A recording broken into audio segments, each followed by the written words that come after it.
నమస్తే అండి, welcome to రాధారాణీస్ kitchen. ఈరోజు మరో టేస్టీ స్వీట్ రెసిపీని పరిచయం చేయబోతున్నాను. అది బ్రెడ్ హల్వా కట్లెట్. చాలా అంటే చాలా తక్కువ టైంలో తయారయ్యే ఈ స్వీట్ చాలా టేస్టీగా ఉంటుంది. ఎంతో సాఫ్ట్గా జ్యూసీగా ఉండే ఈ స్వీట్ తిన్న కొద్దీ తినాలి అనిపించేలా ఉండే ఈ స్వీట్ తయారీ విధానం చూద్దాం.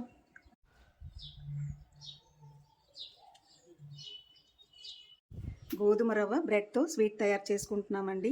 స్వీట్ తయారీకి కావలసిన పదార్థాలు: బ్రెడ్, పాలు, డ్రై ఫ్రూట్స్, గోధుమ రవ్వ, పంచదార. ముందుగా స్టవ్ ఆన్ చేసుకుని ఒక గిన్నె పెట్టుకోవాలండి. మనం ఏ కప్పుతో గోధుమ రవ్వ తీసుకున్నామో అదే కప్పుతో 2 గ్లాసుల పాలు వేసుకోవాలి. పాలు వేసుకున్నాక ఇలా చిన్న గరిటతో ఒక గరిటె పంచదార వేసుకొని మరగనివ్వాలండి. పాలు మరుగుతున్నాయండి. సిమ్లో పెట్టుకుని ఇలా కొద్ది కొద్దిగా ఈ రవ్వను వేసుకుంటూ కలుపుకోవాలండి, ఉండలేమి కట్టకుండా. చూసారా, చక్కగా ఉండకట్టకుండా ఎంత చక్కగా వచ్చిందో. స్టవ్ ఆఫ్ చేసుకుంటున్నానండి. స్టవ్ ఆఫ్ చేసుకొని కొద్దిగా యాలకుల పౌడర్ వేసుకుంటున్నాను. 1 స్పూన్ నెయ్యి వేసుకుని చక్కగా కలిసేలా కలుపుకోవాలండి.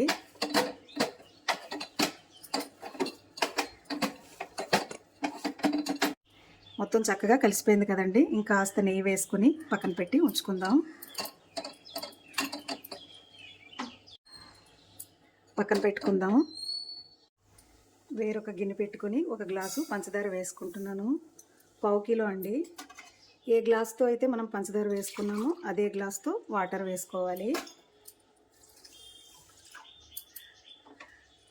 వాటర్ వేసుకున్నాక చక్కగా ఉడకనివ్వాలండి. మనం స్వీట్ కాస్త ఎక్కువగా తయారు చేసుకున్నాం అనుకోండి, ఇంకాస్త ఈ పంచదార పాకం ఎక్కువగా తయారు చేసుకోవాలి. నేను తక్కువగానే తయారు చేసుకుంటున్నాను కదా, అందుకని 1 గ్లాసే వేసుకున్నాను.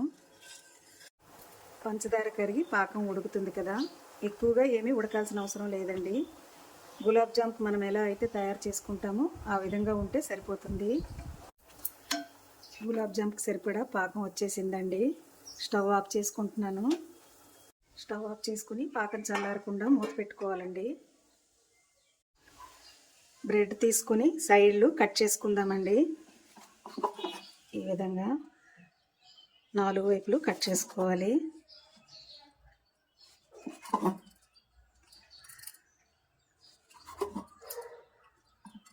ఈ విధంగా కట్ చేసుకోవాలండి.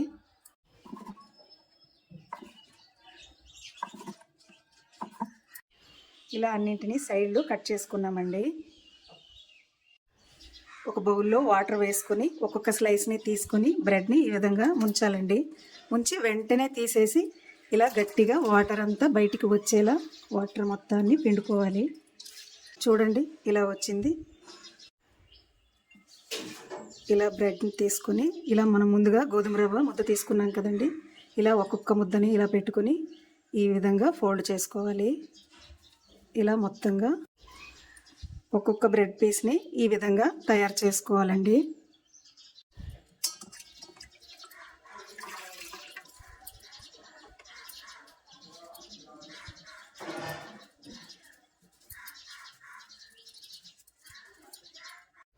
ఇలా అన్నింటినీ తయారు చేసుకున్నామండి.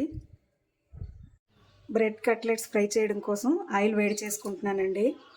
ఆయిల్ వేడెక్కింది. ఇలా ఒక్కొక్కటిగా వేసుకోవడమేనండి.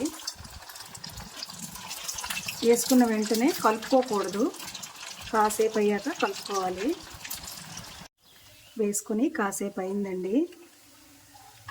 ఇలా ఈ విధంగా కొద్దిసేపు ఫ్రై అయినాక ఇలా ఒక్కొక్కటిగా తిరగేసుకోవాలి.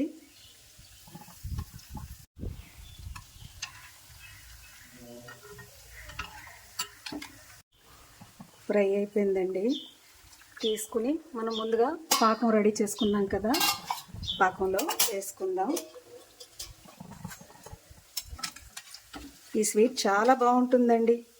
పిల్లలు ఎప్పుడన్నా స్వీట్ అడిగినప్పుడు ఇలా తయారు చేసి పెట్టండి, ఇష్టంగా తింటారు.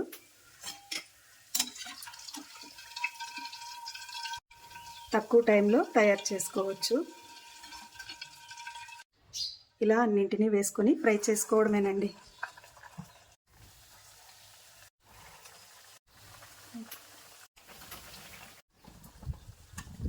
తయారైపోయిందండి.